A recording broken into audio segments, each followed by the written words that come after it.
జరుగుతుంది. ఒక ఏకాభిప్రాయం వస్తే దానికి అది కూడా ఉపయోగపడకూడదు. వ్యవసాయం దెబ్బతినకూడదు, ప్లస్ స్కూళ్ళకి కావాల్సిన వాళ్ళకి పని దొరకకుండా పోకూడదు. అలాగే దీన్ దయాళ్ ఉపాధ్యాయ గ్రామజ్యోతి కార్యక్రమం కింద కేంద్ర ప్రభుత్వం అసలు ప్రధానమంత్రి గారు చెప్పారు, రాబోయే 2 ఏళ్లలో దేశంలో కరెంట్ లేని ఊరు ఉండకూడదు. అందుకని అక్కడ 1000 గ్రామాలు మిగిలిపోయిన ఇంకా దేశంలో పంచాయతీ వాటిని వేగంగా విద్యుకరణ చేసేటికి పని జరుగుతుంది. ఉదయ్ స్కీమ్ కింద ఎక్కడ ఏ రాష్ట్రంలో చీకటి లేకుండా మొత్తం వెలుగులు వచ్చేట్టుగా తెలంగాణ కావచ్చు, ఆంధ్ర కావచ్చు, ఆ ప్రయత్నం కూడా జరుగుతుంది. అందుకని మనం ఈ రెగ్యులర్ పవర్ సప్లై కావాలి. వ్యవసాయ విషయంలో ఇంకోటి ఏంటంటే పెద్ద సమస్య కరెంట్ ఉంది. ఫ్రీ కరెంట్ అనగానే మనం సంగతి తెలుసుకుంటాం, మరి ఏమన్నా ఫ్రీ కరెంట్ ఇచ్చాడు. ఫ్రీ కరెంట్ అంటే ఏంటి? ముందు లో కరెంట్, లో వోల్టేజ్, ఆ తర్వాత నో కరెంట్. నో కరెంట్ ఇది ఫ్రీ కరెంట్ వాళ్ళు బిల్లు రాదు, కరెంట్ రాదు. ఇంకేం కావాలి చెప్పండి? కావాల్సింది అది కాదు, క్వాలిటీ కరెంట్ కావాలి. మోటార్ కాలిపోకుండా కరెంట్ కావాలి, మధ్యలో ఆగిపోకుండా కరెంట్ కావాలి. వ్యవసాయానికి నిరాటంకంగా 10 గంటల కరెంట్ అని ఉండాలి. దీనిపైన దేశవ్యాప్తంగా అన్ని రాజకీయ పార్టీలు ఒక అవగాహన రావాలి. పోటీలు పడేది ఫ్రీ కరెంట్ అనేది అన్ని ఫ్రీ. కొత్త అలవాటు చేస్తుంటారు రాజకీయ నాయకులు. ఈ దేశంలో చేయింది ఏమి లేదు, అన్ని కొత్త అలవాటు. అది ఫ్రీకి ఇస్తాం, ఇది ఫ్రీకి ఇస్తాం. ఈ పథకాలు చూసారు పెడతారు. గ్రైండర్లు ఇస్తాం, మిక్సీలు ఇస్తాం, మంగళసూత్రం ఇస్తాం. మంగళసూత్రం ఆ పక్క వాళ్ళు ఇవ్వాలి, అంతగారు మంగళసూత్రం ముఖ్యమంత్రి ఇస్తారు. ఇవన్నీ ఇస్తే వద్దంటారా? మంగళసూత్రం ఏంటో ఒక నెక్లెస్ కూడా ఇస్తే వద్దను నేను. వజ్రాభరణం ఇస్తే ఇంకా సంతోషపడ్డాను. కానీ సమస్య ఎందుకు అసలు 40% మంది చదువు రాదు. అలాగే మనందరం కూడా ఎవరో కర్తవ్యం అన్ని మంది గవర్నమెంట్ చేసుకుంటుంది మనకెందుకు అని అనుకోకుండా ఈ వెంకటేశ్వరరావు లాగా దీన్ని ఒక మంచి వ్యాపకంగా పెట్టుకొని సబ్ కామ్ సర్కార్ కరేగా బేకార్ బయటకు వచ్చేదే కానీ అన్ని గవర్నమెంట్ చేసుకోండి మనకెందుకు. అది వ్యవసాయ డిపార్ట్మెంట్ పని అండి. వ్యవసాయ డిపార్ట్మెంటే చేస్తే ఎక్కడో మీ అందరూ తెలిసి చెప్పాల్సిన అవసరం లేదు. 50 ఏళ్ల పాటు మా దూరదర్శనం ఉండేది, దూరంగా దర్శనం చేసుకోవడం. ఇవాళ పోటీ వచ్చింది. పోటీ వచ్చిన దూరదర్శన్ క్వాలిటీ కూడా పెరిగింది. పోటీ వచ్చిన తర్వాత దూరదర్శన్లో కూడా క్వాలిటీ పెరిగింది. వాళ్ళకు కూడా చురుకుదనం వచ్చింది. లేకపోతే మన దర్శనం కరువు అవుతుందని చెప్పి వాళ్ళు కూడా దూరదర్శనంలో కూడా ప్రారంభం అంతా. సో ఇవాళ ఈ పోటీ యుగంలో ఉన్న మనం అందరూ కూడా రాబోయే రోజుల్లో అందరి దృష్టి అభివృద్ధి వైపు దృష్టి పడించాలి. Development should be the agenda, not the destruction. Development బయట నుండి ఎన్నైనా వాడచ్చు, చాలా సులభమైన ఎన్ని రకాలైన మాటలు వాడచ్చు సాధ్యం. కానీ లోపలికి వెళ్ళిన తర్వాత ఆ బాధ్యత తీసుకున్నప్పుడు దాన్ని నిర్వర్తించేందుకు చేస్తున్న చిత్తశుద్ధి ఉందా లేదని గమనించాల్సిన అవసరం ఎంత ఉంది. చాలా సంతోషం. చెప్పారు నాటకం రాశారు. నాటకాన్ని ఎవరు ఇప్పుడు చూసేవాళ్ళేనండి. చూసేవాళ్ళు తక్కువైపోయారు, నాటకం వేసేవాళ్ళు ఎక్కువైపోయారు. రాజకీయాలు సహా నాటకం డైలాగులు నాటకాలు చేస్తున్నారు. నేనేమంటానంటే ఈ నాటకం మనసులో నాటుకుపోయేట్టుగా ఉండాలి. దానికి కావాల్సినట్టే ఆలోచన చేయాలి. అలాంటి ఆలోచన చేసే విధంగా చేస్తే నాటకం కూడా తప్పనిసరిగా ఎక్కువ కాలం జీవిస్తుందని చెప్పి భావిస్తూ ఈరోజు ఈ మంచి కార్యక్రమం ఏర్పాటు చేసిన శ్రీ వెంకటేశ్వరరావు గారికి, అలాగే మంచి వ్యాఖ్యానం చేసిన దక్షిణామూర్తి గారికి, మంచి వ్యాఖ్యానం చేశారు తెలుగు భాషలో. ఈ తెలుగు భాష ఒకటి ఆ వెలుగు అంతరిస్తుంది. మనందరికీ జబ్బు పట్టింది, ఇంగ్లీష్ జబ్బు పట్టింది. ఇంగ్లీష్ నేర్చుకోండి, కానీ ఇంగ్లీష్ వాడు కాబాకండి. నా కోరిక ఒకటి, ఇంగ్లీష్ వాడు కాబాకండి. పిల్లలందరినీ తయారు ఇంగ్లీష్. మా అమ్మాయి నెల్లూరులో స్కూల్ పెట్టింది, అక్కడ రాసి ఉంది, బోధన ఆంగ్లమైన భావన భారతీయమే. Medium is English but culture is Indian. Mind మారిపోతా ఉంది, మన ఉనికిని మనం మర్చిపోతున్నాం. అందుకని భాషను ఎప్పుడు మర్చిపోకూడదు. నేను ఎప్పుడు చెప్తుంటాను, అమ్మా నాన్న పిలవండి రా బాబు. ఎందుకంటే నా రామకృష్ణ మిషన్కి పోయి వివేకానంద మాటలు అందరికీ చెప్పాను పిల్లలందరికీ. ఒకసారి అమ్మా అనండి, అందరు అనమన్నాం. అందరంటే మారిపోయిపోయింది. అమ్మా అంటే అంతరాల నుంచి వస్తుంది, మమ్మీ అనంటే కూతురు నుంచి వస్తుంది. కానీ మనందరూ ఇక్కడ కూతురు అందరికీ అది జబ్బుంటుంది. అని ఒకసారి అమ్మ mummy daddy, mummy daddy, beedi daddy, కేడీ ఏది మన భాషలో మనం ఎందుకు మాట్లాడుకోవాలి? పరాయి వాడితో మాట్లాడే ఆ భాషలో. కానీ మన భాషలో హరీష్ రావు, వెంకయ్య నాయుడు తెలుగులో మాట్లాడుకోలేరా? కోదండరెడ్డి, శివాజీ తెలుగులో మాట్లాడుకోలేరా? లేకపోతే ఇక్కడ ఉండే తెలుగు పత్రికల వాళ్ళు మేము తెలుగులో మాట్లాడుకోలేము. ఇంగ్లీష్ వాళ్ళతో భాషలతో హిందీ కూడా నేర్చుకుంటే మంచి తప్పే లేదు దాంట్లో. కానీ మనం ఎప్పుడు కూడా మన భాషలో మన భాష, మన యాస, మన కోస, మన కట్టు, మన బొట్టు అది చూడాలి. నేను అనుకుంటాను ఆ కోదండరెడ్డి గారి లాగా నేను కూడా ఎందుకు పట్టుకెట్టాను, నేను కూడా ఎందుకు మీసం అంటే గట్టిగా మీసం ఉంటేనే రోషం ఉంటుందని కాదనుకోండి. కొంతమంది వాళ్ళు చెప్తారు కారం తింటే రోషం. కారం తింటే రోషం వచ్చేవాడు ఇంకేమన్నా అందరూ కారం పూసుకున్నారు. కారం ఎక్కువ పూసుకుంటే వికారం వస్తుంది, ఆ కారం పోతుంది. సరే కారం కొరవై స్థితిలో ముందుకు పోయి కావాల్సిన ఉండాలి, ఆ జీన్స్లో ఉండాలి, ఆ జీన్స్లో ఉండాలి, ఆ పట్టుదల ఉండాలి. దానికోసం భాషకి చాలా ప్రాధాన్యత. మనవాడు లక్ష్మీప్రసాద్ చాలా కష్టపడుతుంటాడు, కృషి చేస్తున్న ఆయన ప్రసాద్. ఇక్కడ కూడా చాలామంది తెలంగాణలో కూడా భాష ఒకప్పుడు భాషా పరిరక్షణ కోసం ఉద్యమం జరిగింది. అందుకే నేను 2 రాష్ట్ర ప్రభుత్వాన్ని కోరుతున్నాను, దయచేసి తెలుగులో మాట్లాడండి, తెలుగు భాష ఇప్పుడు కనిపించండి. చంద్రశేఖరరావు గారు తెలుగులోనే మాట్లాడాలి ఎక్కువగా. చాలా సంతోషం. మంత్రులు, ముఖ్యమంత్రి, నేను బయట అంటే నేను పోయి ఢిల్లీకి పోయి తెలుగులో మాడాలనుకోండి, నమస్కారం సార్, ఏం మాట్లాడుతున్నాను మాకు అర్థం కాలేదు సార్. అక్కడ ఒక 10 రోజులు చెప్పారు, మనం అక్కడ ఒక భాష మాడతారు, ఇక్కడ ఒక భాష మాడతారు. అవునండి, ఢిల్లీలో తెలుగు మాడితే ఏమవుతుంది, ఢిల్లీలో భాష మాడాలి. నా తెలుగు వెలుగు చాలా గొప్పది. నీ ఎరుగేందో నాకు అర్థం కాలేదు, అది అరుగా గురుగా ఎరుగా చెప్పాం సార్ అన్నటువంటిది. భాషను దయచేసి భాషను, సంస్కృతిని మనం కాపాడుకుందాం. తెలంగాణ మాండలికాన్ని కాపాడుకుందాం. అక్కడ ఆ ప్రాంతంలో ఉన్న పాట కాపాడుకుందాం. మనం విడిపోయిన భాష ఒకటే, మన యొక్క భూమిక ఒకటే. మతాలు వేరైనా మనందరి గతాలు ఒకటే. మతము వేరైనా గతము ఒకటే కదా. అందరి గతం, మన పూర్వీకులు అందరూ ఎవరు చెప్పండి, వాళ్ళందరూ కూడా మనం ఒకటే కదా. అందుకని ఈ విషయాన్ని కూడా అందరూ దృష్టిలో పెట్టుకోవాలని కోరుతూ, చాలా శాస్త్రవేత్తలను అలాగే వార్త ప్రసారం చేసే మిత్రులను అందరినీ కలిసి వాళ్ళు అభినందించే అవకాశం లభించింది. చాలా సంతోషం. మరొకసారి వెంకటేశ్వర గారికి అభినందన తెలుపుతూ, నేను ఎక్కువసేపు ఉండలేకపోతాను. మిత్రుడు శివాజీ గారు, కోదండ రెడ్డి గారి ప్రసంగాలు ఉన్నాయి. మేము ప్రసంగాలు ఎప్పుడు వింటూ ఉంటాం, ఎందుకంటే చాలా సంవత్సరాలుగా వాడుతూ ఉన్నాం, కలిసి తిరుగుతున్నాం కదా. అందుకని వాళ్ళిద్దరి యొక్క అనుమతి తీసుకొని నేను హరీష్ రావు మరొక కార్యక్రమానికి వెళ్ళాల్సింది. మేము వెళ్తాం. మీరందరూ దయచేసి ఉండి సన్మాన గ్రహీతల యొక్క ప్రసంగాలు విని ఆ తర్వాత భోజనం కూడా చేసి, మధ్యాహ్న భోజనం పథకం రద్దు కాలేదు, మధ్యాహ్న భోజనం చేసి అందరూ ఆ ఏర్పాటు చేసిన వాళ్ళని గౌరవించి ముందుకు వెళ్ళాల్సింది కోరుతూ మీ దగ్గర సెలవు తీసుకుని నమస్కారం చేయండి.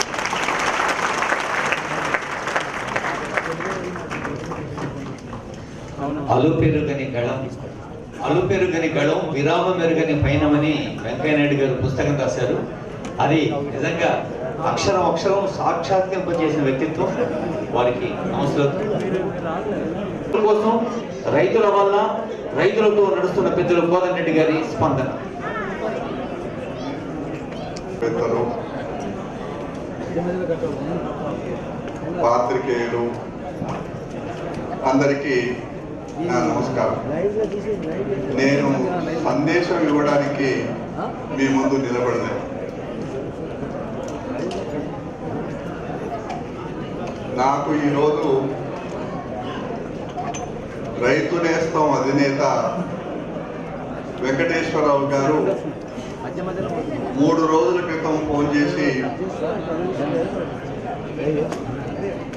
మిమ్మల్ని సత్కరిస్తున్నాము రావాలని అడిగినప్పుడు, ఇది 12వ వార్షికోత్సవం. రైతు నేస్తం పత్రిక మొదటి సంచిక వెలువడ్డప్పటి నుంచి నాకు వెంకటేశ్వరరావు గారితో సంబంధాలు. కీర్తిశేషులు వైఎస్ రాజశేఖర రెడ్డి గారు ముఖ్యమంత్రిగా అయిన మరుసటి సంవత్సరమే వెంకటేశ్వరరావు గారు ఈ మహాకార్యాన్ని, అందువల్ల సమస్యలు అయితే చాలా ఉన్నాయి. వీటికి పరిష్కారం ప్రభుత్వాలే నిర్ణయం చేయాలి, త్వరగా నిర్ణయం చేయాలి, ఆలస్యం చేయొద్దు. మేమైతే నా వరకు నేను కాంగ్రెస్ పార్టీ అధికారంలో ఉన్నప్పుడు కానీ ప్రతిపక్షంలో ఉన్నప్పుడు కానీ రైతు ఇబ్బందులను మనం దృష్టిలో పెట్టుకొని మాట్లాడాలి. కానీ ఒక రాజకీయ కోణంతో మాట్లాడినప్పుడు ఈ సమస్యలు పరిష్కారం కావు అనే దానికే మేము ఈ ప్రభుత్వం అయినా అంతకంటే ముందు కాంగ్రెస్ ప్రభుత్వం ఉన్నా, కేంద్రంలో యూపీఏ ప్రభుత్వం ఉన్నా, ఇప్పుడు ఎన్డీఏ ప్రభుత్వం ఉన్నా అదే విధానంతో రైతు సంఘాల నాయకులు కానీ పెద్దలు కానీ అదే దృక్కోణంతో ముందుకు పోవాల్సిన అవసరం ఉంది అనే మాట మనవి చేస్తూ, ఇది మళ్ళీ కూడా నేను మనవి చేస్తా ఉన్నా, ఈ వేదికపై నుంచి సరే, హరీశ్వరరావు గారు ఒక మాట అన్నారు. నేను మొదటిసారి వచ్చిన ఈ పురస్కారాలకు వెంకటేశ్వరరావుతో పరిచయం అయింది. ఇంత పెద్ద ఎత్తున పుస్తకాలన్నీ ప్రింట్ చేస్తున్నారు, రైతాంగానికి ఆదుకుంటున్నారు అన్నమాట. పెద్దలు లక్ష్మీప్రసాద్ గారు, మీతో నా మనవి, రైతు ఆత్మహత్యల విషయంలో ఈ మధ్యకాలంలో ఆత్మహత్యలు చేసుకున్నప్పుడు ఆంధ్రజ్యోతి ఒక నిధి ఏర్పాటు చేసింది. కొంత ప్రయత్నం చేసిండ్రు వారి ఆత్మధైర్యం పెంచడానికి కానీ ఏదో విధంగా తృణోపనమో సహాయం చేయడానికి. ఇది మంచి వేదిక. నేను తమతో మనవి చేస్తా ఉన్నాను, ఇది కేంద్రం ఫినాన్స్ డిపార్ట్మెంట్ కనుక ఒప్పుకుంటే ఈ రైతు నేస్తం, ఇది దోస్తి, ఈ రైతు నేస్తం సరి అయిన ఒక వ్యవస్థ. దీనికి ఏమైనా మీరు రైతు ఆత్మహత్యను తగ్గించడానికి కానీ వాళ్ళకి ఆత్మస్థైర్యం పెంచడానికి కానీ అనేక విధాలుగా ఆదుకునే రకంగా ఇంకా ఎక్కడైనా కేవలం అప్పుల పాలై ఆత్మహత్యలు చేసుకున్న ఆ కుటుంబాన్ని ఆదుకోవడానికి ఒక శాశ్వతంగా ఒక నిధి ఏర్పాటు చేయడానికి ఈ వెంకటేశ్వరరావు గారు నిర్వహిస్తున్న రైతు నేస్తం ఈ సంస్థలో మీరు కానీ బుద్ధప్రసాద్ గారు కానీ చాలా కాలం నుంచి పత్రిక వెనకాల ఉండి మీరు నడిపిస్తూ ఉన్నారు. మీ ఆశీర్వాదం వెంకటేశ్వరరావు గారి పైన ఉంది. ఈ ప్రయత్నం కూడా చేయాలని రైతాంగం పక్షాన మీతో మనవి చేస్తూ సెలవు తీసుకుంటాం.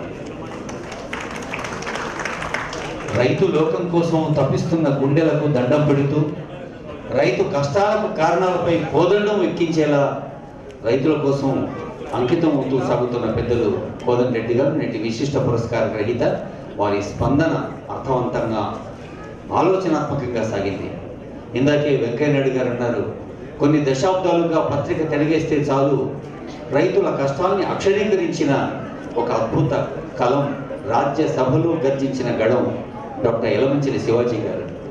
అది ఆంధ్రప్రదేశ్ అయినా, తెలంగాణ అయినా, అమెరికా అయినా, ఆస్ట్రేలియా అయినా రైతుల గురించి మాట్లాడే గడం శివాజీ గారిని వారి స్పందన అందించేందుకు ఆహ్వానిస్తున్నారు.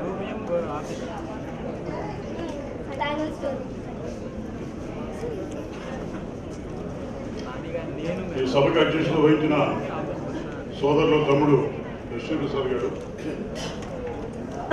వేదిక మీద ఉన్న పెద్దలు కోదండ రెడ్డి గారు, వెంకటేశ్వర గారు, ఇంకా అనేక మంది సన్మాన గ్రహీతలు, రైతాంగ సోదరులు, రైతులకి మిత్రులుగా, శాస్త్రవేత్తలుగా ఉండి వారికి సాంకేతిక సలహాలను అందించిన శాస్త్రవేత్తలు, అనేక మంది మిత్రులు.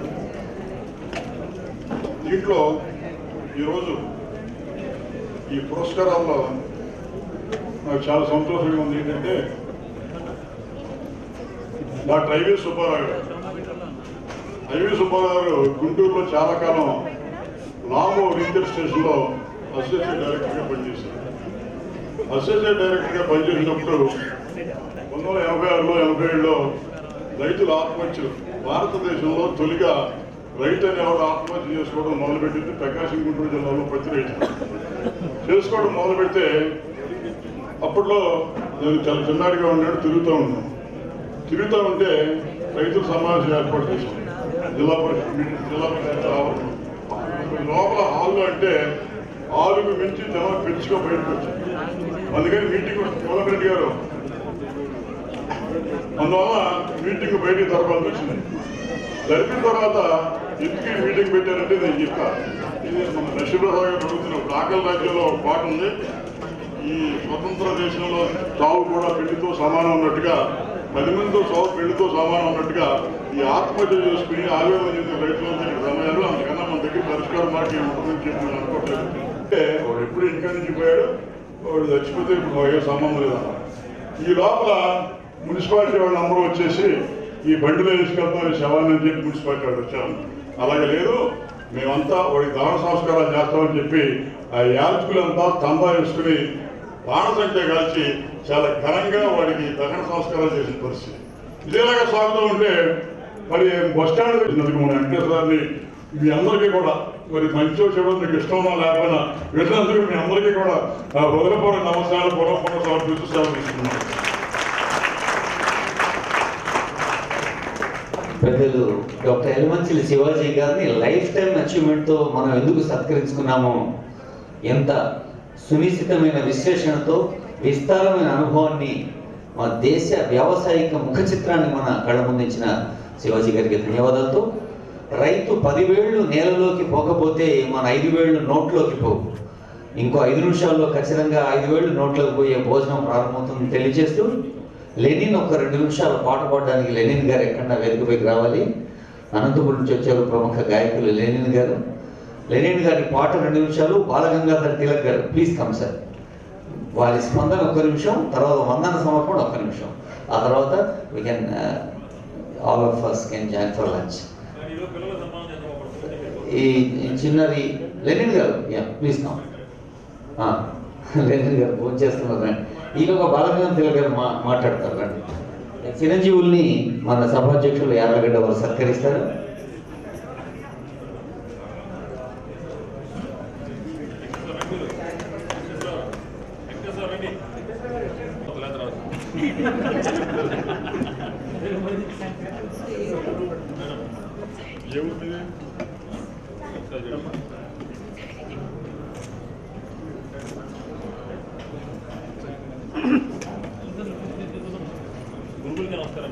గురువే కదా.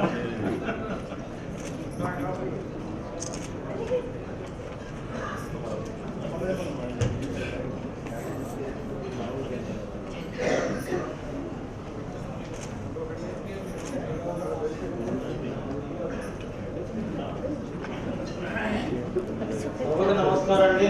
తీర్థాలని కూడా నా మనస్ఫూర్తిగా చెప్తాను. మనకి ఎన్ని నేస్తాలు ఉండగా ప్రకృతి నేస్తం దగ్గరికి ఎందుకు వెళ్ళాం? మనకు బోడంత టెక్నాలజీస్ ఉన్నాయి, బోడంత సమర్థవంతమైన సైంటిస్టులు యూనివర్సిటీలు ఉన్నాయి. మనం కాకపోతే మనకు ఒక అలవాటు ఉంది కదా, అడాప్ట్ చేసుకునే టెక్నాలజీలు ఇతర అమెరికా, యూరోప్ లాంటి దేశాల నుంచి టెక్నాలజీలు ఉన్నాయి కదా, అన్నీ కూడా మనకి ఈ రోజు ఉన్న సమస్యని తీర్చలేకపోయింది. ఇక్కడ ఎందుకు ఉన్నామో మనం, మనకు ఆహార భద్రత లేదు, మనకి క్వాంటిటీ ఆఫ్ ఫుడ్ లేదు, ఉంది క్వాలిటీ ఆఫ్ ఫుడ్ లేదు. ఈ క్వాలిటీ ఆఫ్ ఫుడ్ లేకపోవడం వల్ల మన మానవ ఆరోగ్యం అంతా చెడిపోతాం. కాబట్టి మనకి ఇవాళ కావాల్సింది quality of food, quantity of food. ఈ రెండింటినీ తీర్చగలిగేది ప్రకృతిక సంబంధాలు మనం పటిష్టంగా ఉంటే తప్పనిసరిగా మనం ఆ దిశకి చేరుకుంటాం. ఆ దార్శనికతతోనే వెంకటేశ్వరరావు గారు ప్రకృతి నేస్తం వరకు వెళ్ళారని నా అభిప్రాయం. పోతే ఒక చిన్న విషయం ఏంటంటే, ప్రకృతి మనం ఎన్ని టెక్నాలజీలు ఉన్న ప్రకృతిలో ఉన్న వనరుల మీద ఉపయోగిస్తున్నాం కానీ, వాటిని కరగజేస్తున్నాం, అరగజేస్తున్నాం, అవజేస్తున్నాం కానీ వాటిని ఏమీ ముట్టుకోకుండా, వాటిని కరగజేయకోకుండా, తరగజేయకోకుండా ప్రకృతిని సుభిక్షంగా ఉంచి బ్రతకడం నేర్చుకోవాలనేది ఈ సభాముఖంగా నేను తెలియవచ్చున నా అభిప్రాయం కూడా ఇదే. ఇంకా మన్నించండి, నాకు చెప్పాలని ఉన్నా మిమ్మల్ని భోజన సమయం కాబట్టి నేను కొనసాగించి మిమ్మల్ని ఇబ్బంది పెట్టదలుచుకోలేదు. నాకు ఇచ్చిన సమయం కూడా అతి అల్పం, స్వల్పం, నాకున్న నాలెడ్జ్ కూడా స్వల్పం. నా మాట్లాడిన నాటిలో ఏమన్నా పొరపాటు నుంచి క్షమించండి. విన్నందుకు ధన్యవాదాలు.